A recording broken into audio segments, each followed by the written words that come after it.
Kas tad notiek cilvēka smadzenēs, kad viņš ievelk šo dūmu? Mums smēķē 48% vīriešu un 16% sieviešu. Par bulgāru kolēģiem, ka viņi tātad pīpē pirms brokastīm, pēc brokastīm un brokastu laikā.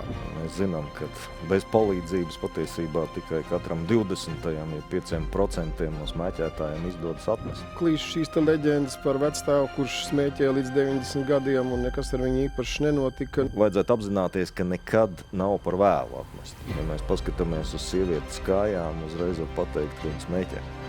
Pa cik gadiem īsāk dzīvi dzīvo smēķētājs, ja, tie 10 gadi.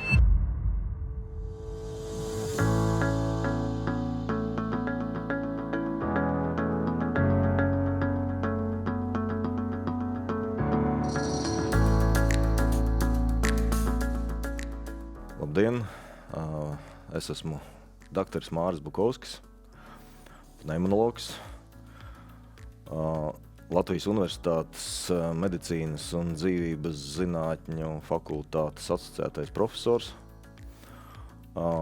Premium Medical klīnikas ārsts un pirmās Latvijā un arī Baltijā smēķēšanas atmešanas programmas Premium Quit iniciators. Lūkšu stādīties priekšā man kolēģi. Sveiki! Esmu Gins Polis, ārsts psihiatrs. Varbūt uzreiz jautājums, kāpēc psihiatrs?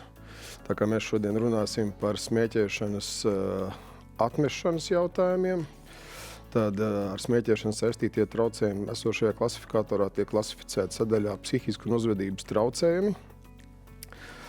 Un esmu arī kognitīvi-behaviorālās psihoterapijas virzienā piekritējis, kā psihoterapijas virziena, kurā tātad mēs koncentrējamies uz mūsu domām, kādā veidā mēs veidojam savas dzīves koncepcijas, cik viņas ir adaptīvas, cik viņas ir dezadaptīvas un beigās kādi uzvedības paterni, vai tas ir vienkārši nelāks ieradums smēķēšana, vai tas ir kaut kas dziļāk, to analizē kognitīvi-behaviorālās terapijas metodes. Tad par ko mēs runāsim mūsu podkāstā, jeb šajā YouTube kanālā, un par ko centīsimies jūs informēt? Kas tad ir Premium Quit programma? Kas tajā ir tik īpašs? Pirmkārt, tā ir balstīta vienlaicīgi uz zinātniski pierādītām efektīvām metodēm, kā atmest smēķēšanu. Un otrkārt, individuālu pieeju katram cilvēkam, jo tas ir patiesībā ārkārtīgi svarīgi, tas būtiski palielina šīs te atmešanas izredzes. Un otrs tāds fundamentāls moments šajā aspektā ir tāds, kad ir pilnīgi citādāka pieeja smēķētājiem. Tad mēs uztveram šo problēmu kā hronisku slimību, kurai ir sava miera un pāsinājuma periodi. Tad būs situācijas, kad izdodas atmest, būs brīdis, kad cilvēks paklūp, un attiecīgi atsāk smēķēt. Tad mēs nenorakstam šo cilvēku, šo pacientu. Mēs vienkārši atkārtojam iepriekš veiktās manipulācijas un mēģinām panākt veiksmīgu galīgo rezultātu. Tad mēs apspriedīsim šo problēmu apmēram tādās 30 līdz 45 minūšu garās sarunās ar dažādu specialitāšu ārstiem, arī ar vadošajiem speciālistiem attiecīgās nozarēs. Runāsim par šiem atkarības mehānismiem, par motivācijas radīšanu, kas tad veicina šo atmešanu. Runāsim arī par alternatīvām, par šīm e-cigaretēm, par tabakas karsēšanas ierīcēm, par citām nikotīnu saturošām substancēm. Tad 21. gadsimts, informācija ir visnozīmīgākā lieta, tad, ja tu esi informēts, tu esi apbruņots. Un centīsimies tad runāt tieši un konkrēti par reālām cilvēku problēmām un reāliem praktiskiem risinājumiem. Un sāksim varbūt ar to, gribētu uzdot Gintam jautājumu, kas tad notiek cilvēka smadzenēs, kad viņš ievelk šo dūmu, ja, šo te nikotīnu. Tad kādi ir šie atkarības veidojošie mehānismi? Nu, tātad atkarībām ir savi bioloģiskie aspekti un psiholoģiskie aspekti. Un, diemžēl smēķēšanas, mēs šodien runājam par klasiskajām cigaretēm, un smēķēšanas gadījumā ļoti acumirklīgi caur mūsu elpošanas sistēmu šie produkti visi, un tātad konkrēti arī nikotīns, nonāk 7 līdz 10 sekundžu laikā mūsu asinsritē un sasniedz specifiskos acetilholīna receptorus. Un notiek cita veida ķīmijas aktivizēšanās, adrenalīna, dopamīna izdalīšanās, kas tad ir šī smēķēšanas bioloģiskās atkarības pamatmehānismi, kuri ir diezgan skaidri pierādīti. Tad tas nav tikai psiholoģiskais moments, neveselīgs ieradums, paradums, bet šeit ir šī bioloģiskā atkarība, jo notiek konkrēta bioķīmisko procesu aktivizācija.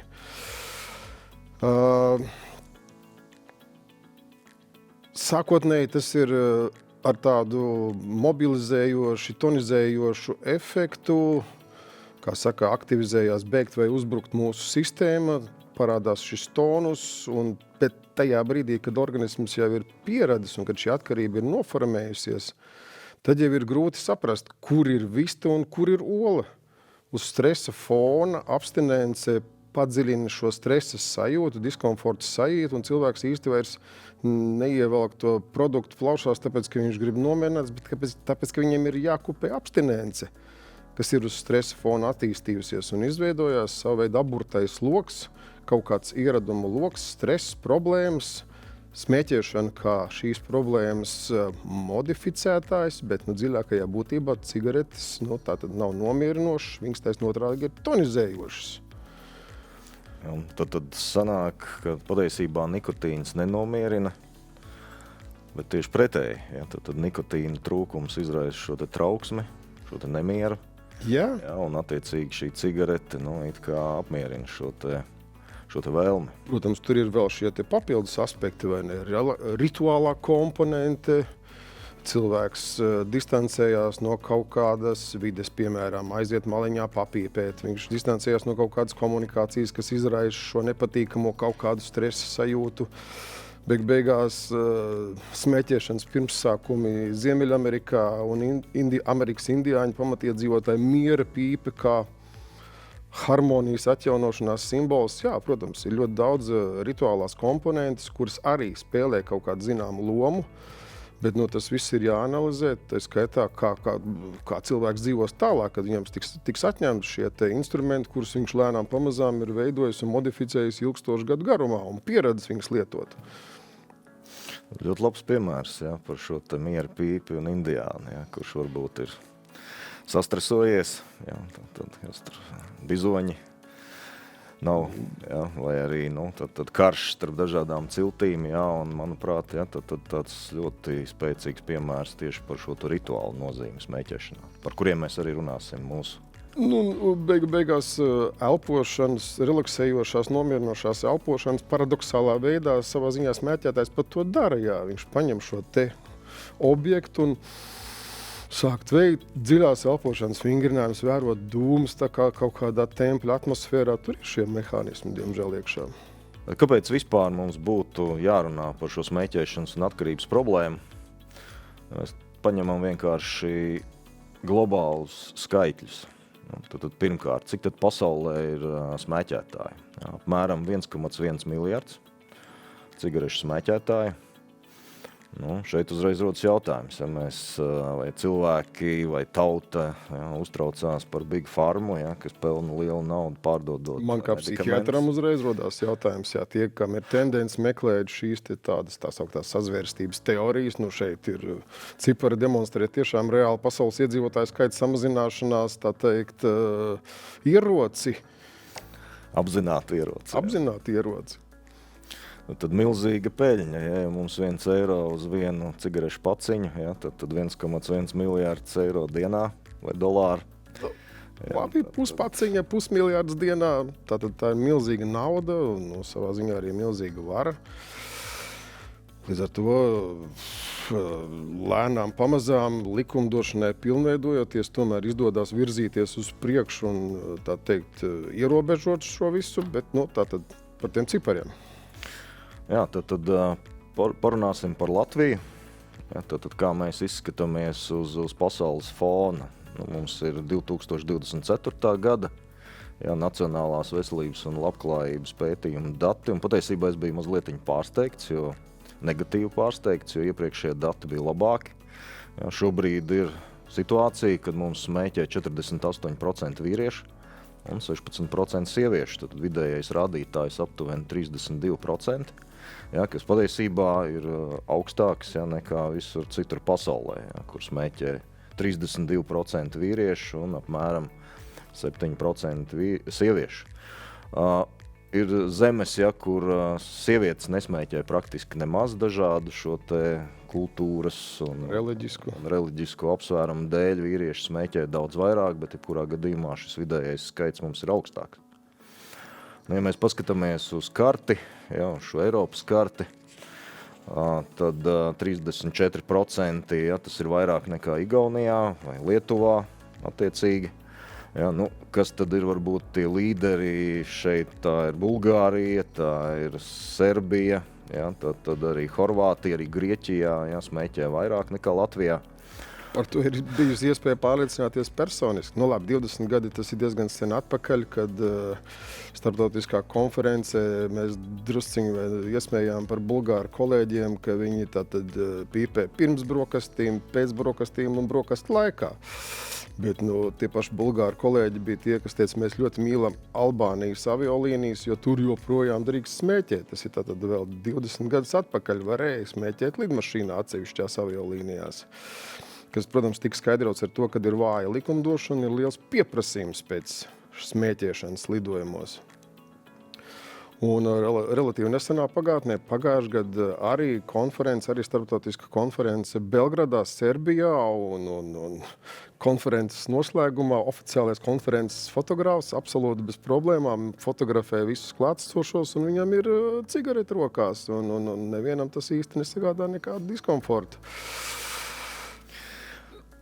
Viņiem vēl tāls ceļš ejams likumdošanas pilnveidošanā veselības virzienā. No otras puses, varbūt cipars nav Latvijā tas labākais, bet es gribētu arī uzsvērt arī milzīgus panākumus, jo es atceros tos laikus, kad varēja smēķēt visur Latvijā. Un tad kaut kā vienā brīdī tika aizliegts smēķēt tieši sabiedriskās vietās.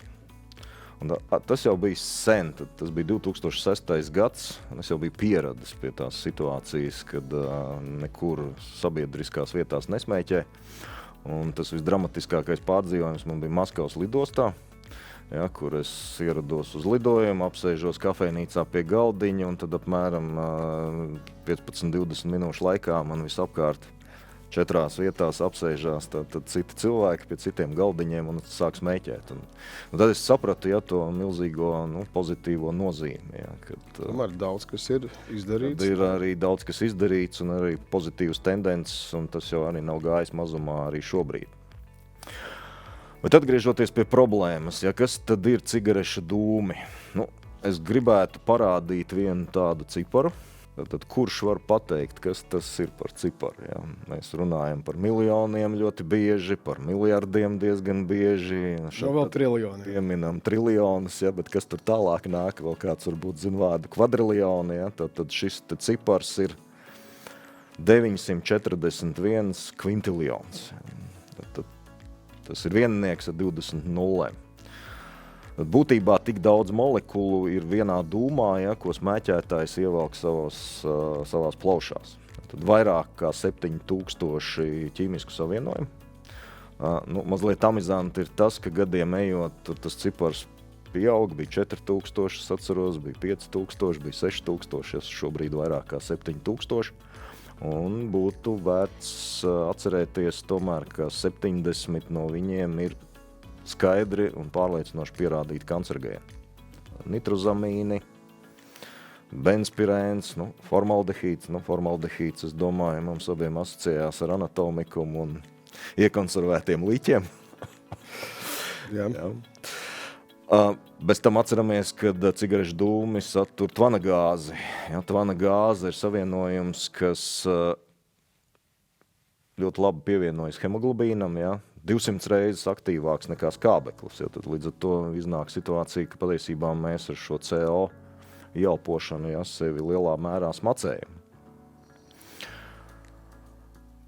Tad mēs runājam par klasiskajām cigaretēm, kuras tomēr ir tā visa lielā miljarda konceptā vadošais produkts, visizplatītākais un, tā teikt, būtiskākais spēlētājs. Tātad, kā tad klasiskās cigaretes ietekmē cilvēku veselību? Un šeit arī, manuprāt, ir vērts nerunāt par detaļām. Ja? Mēs esam dzirdējuši daudz dažādas stāstus par slimībām, ja, ko izraisa vai veicina cigarešu smēķēšanu, bet es gribētu pieminēt dažas varbūt fundamentālas lietas. Nu, pirmkārt, pa cik gadiem īsāk dzīvi dzīvo smēķētājs, ja, tie 10 gadi. Pēdējos gadu apmēram 10. ja, parādījies tāds jēdziens kvalitatīvi dzīves gadi. Tad tu neguli gultā, galīgi slims un vājš, ja, bet tev ir reāli normāla. Nespies lietot kaut kādus medikamentus, jo ir jau kaut kāda hroniska slimība attīstījusies. Tad par 10 kvalitatīviem dzīves gadiem mazāk. Tad es uzdūros tādam skaitlim, par cik minūtēm saīsina dzīvi viena cigarete.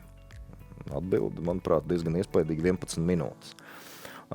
Aizvakar es pārunāju ar vienu smēķētāju bijušo kungu, ja viņš, ko tu man stāsti, ja, tad tā nav taisnība, bet jā, tad šis te efekts ir kumulējošs, ja, tad šī te problēma uzkrājās, tad sākotnēji, ja, tas būtiski neietekmē, ja, šo te dzīvildzi, ja, bet rezultātā pieaugot šim smēķēšanas stāžam, ja, tad šī ietekme uz dzīves ilgumu ir aizvien garāka. Un atkarībās mēs runājam par tā saukto miera periodu vai par medus periodu, kamēr jauns un spēcīgs organisms, viņš spēj tolerēt vienalga, vai tās būtu palielināts alkohola devs, vai tā būtu šī tabaks produktu ieelpošana. Un kaut kādu brīdi šis veselais, pietiekami spēcīgais organisms pretojās šam, spēj to visu tādā dabiskā veidā paciest, jā, bet neizbēgam kaut kādā brīdī rodās šīs neizbēgamās konsekvences. Un arī vēl viens tāds dzīvē, man tāds viens no spilgtākajiem mirkļiem, ko es atceros, ja, tad katras 8 sekundes, ja, tad nomirst viens cilvēks no smēķēšanas izraisītām slimībām. Tad tas bija Eiropas plaušu ārstu kongress, 2002. gads, tad Dienvidi, Neapole, ja, jūnijas, ja, silts laiks, tad bankets, noslēdzošais bankets šajā lielajā kongresā un banketa galdi apkārt un attiecīgi vidū ir uzlikts tāds pulkstenis, ja, kas skaita ik 8 sekundes, tad viens mirušais. Ja. Un galā vīns plūst, ja, mūzika spēlē, cilvēki dejo, ja, un tas pulkstenis tur skaita miroņus. Ja. Un galā bija saskaitījis vairākus 100 000 ja, par šo te brīdi, ja, kad tas pasākums sākās un beidzās. Ja.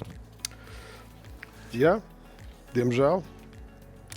Šķietami šī nemanāmā ļaunuma dēļ beigās viņš kļūst par vadošo toksisko faktoru, ko cilvēks apzināti savā organismā uzņem. Novad pie šīm te bēdīgajām konsekvencēm.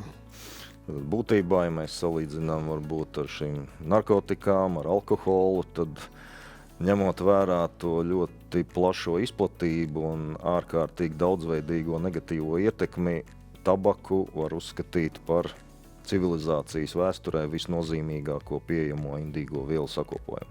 Parunāsim mazliet par nikotīna ietekmi vai par to, kas notiek tad, kad cilvēks pārstāj smēķēt. Kas notiek cilvēka organismā? Jā, visām vielām ir savs maksimums un savs kritums, pussabrukšanas periods. Un smēķēšanas gadījumā tātad cilvēkam nesmēķējot, jau 20-60 minūšu laikā šī te visa bioķīmiskā komponente samazinās Un šeit parādās tā frekvence tādam abstinentā tipu smēķētājiem, tad gluži ik pēc 20 minūtēm, varbūt ne ik pēc pusstundas, viņam rodās šī vajadzība kupēt abstinenci, atkārtoti paņemt cigareti.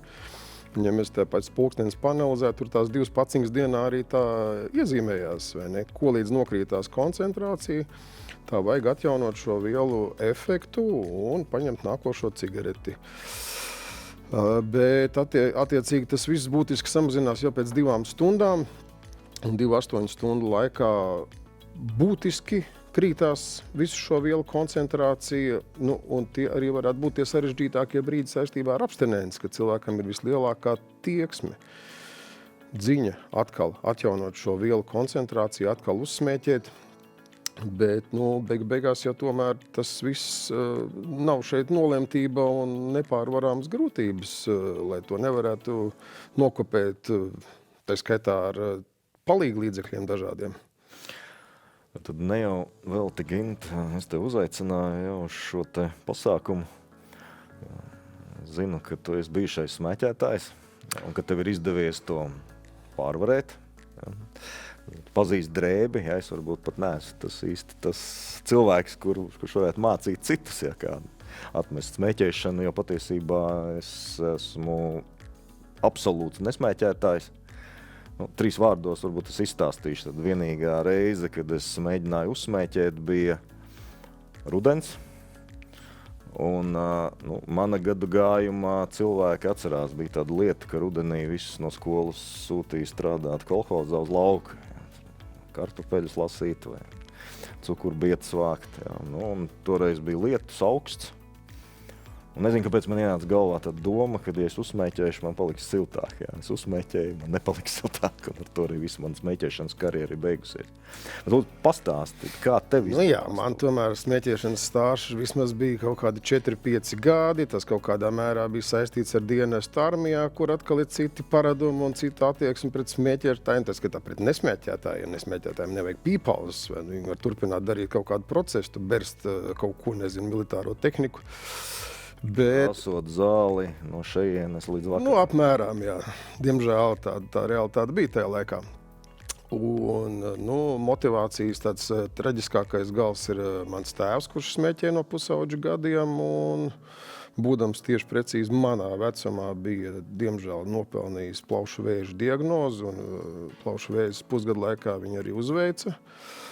Un arī man pašam, kad drusciņi radās kaut kādas ar elpošanas sistēmu saistītās problēmas, jo vēl tas bēdīgais gals droši vien, ka es esmu pasīvais smēķētājs jau no ļoti agrīniem laikiem, jo tēvs smēķē tā skaitā dzīvoklī. Un tā kā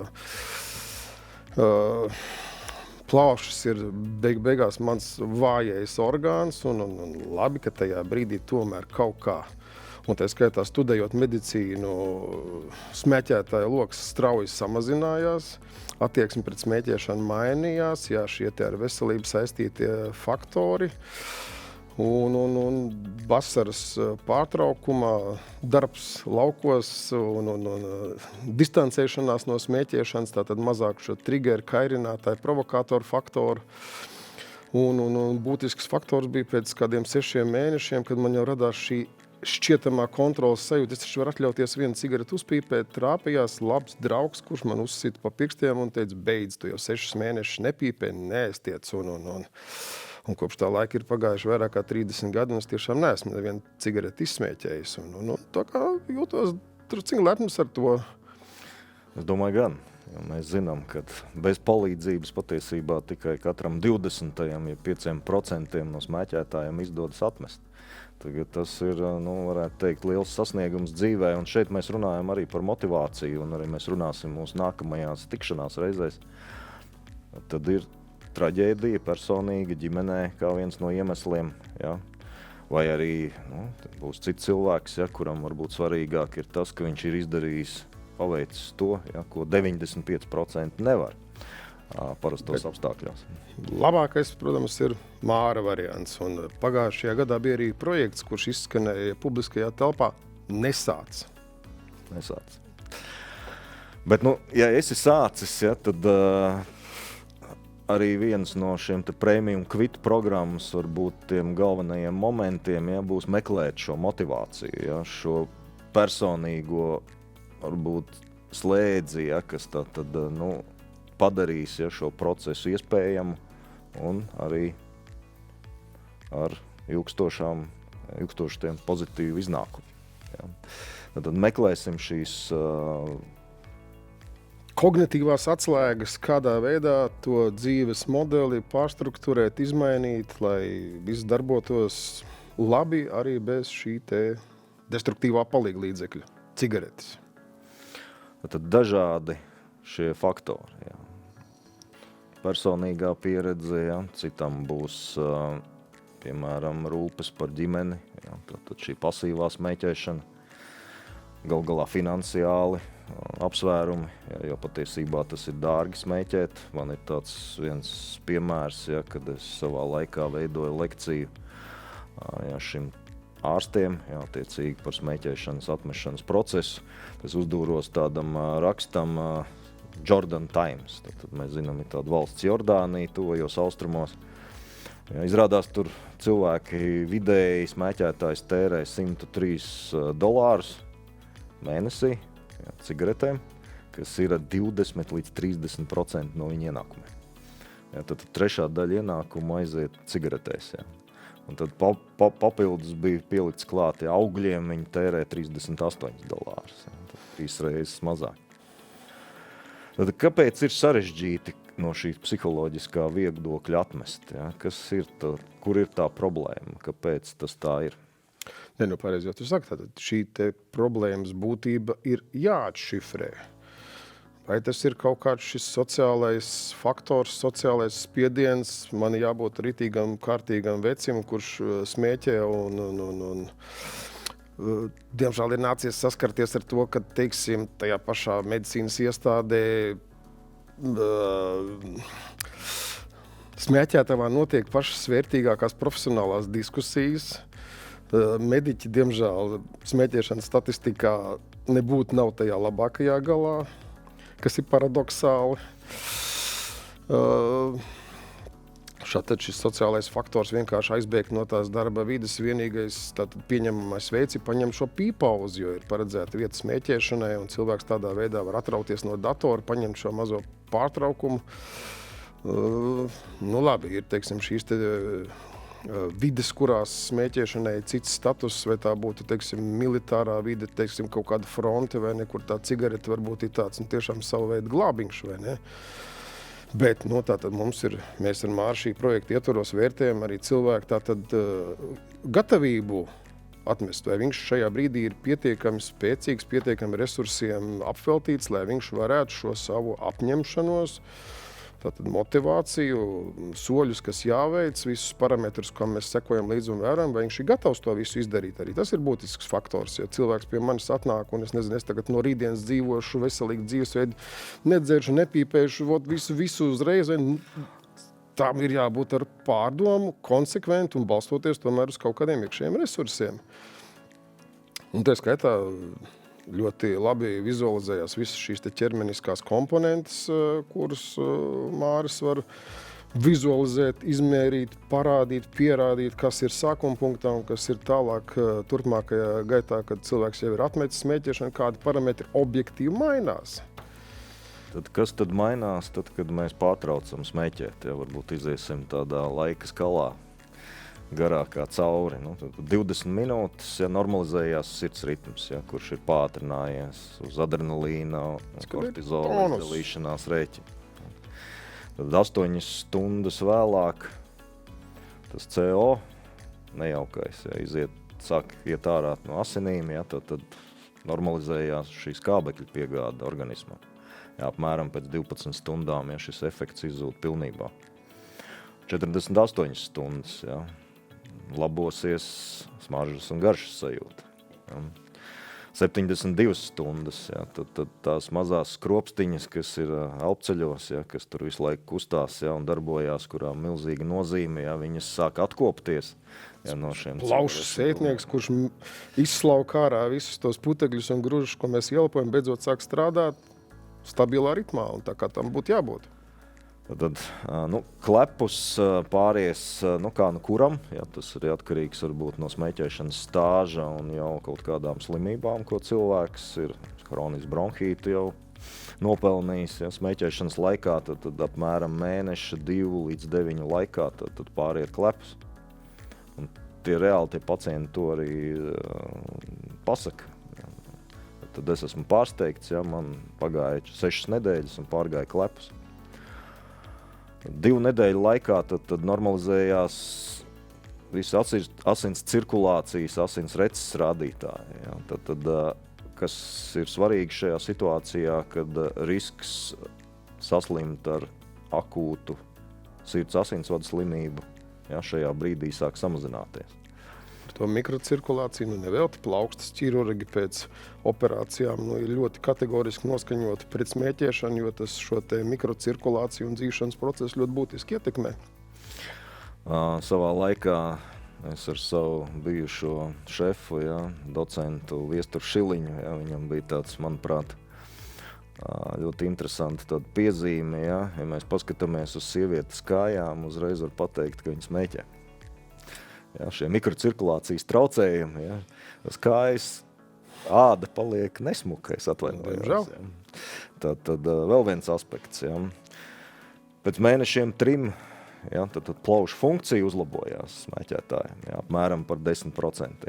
Tad, kas notiek vairāk gadu laikā, pēc 1 gada, un šeit jau mēs nonākam jau pie tādām fundamentālām un dzīvībai svarīgām lietām, pēc 1 gada uz pusi ir samazinājies sirds asinsvadu slimību risks, par 50%.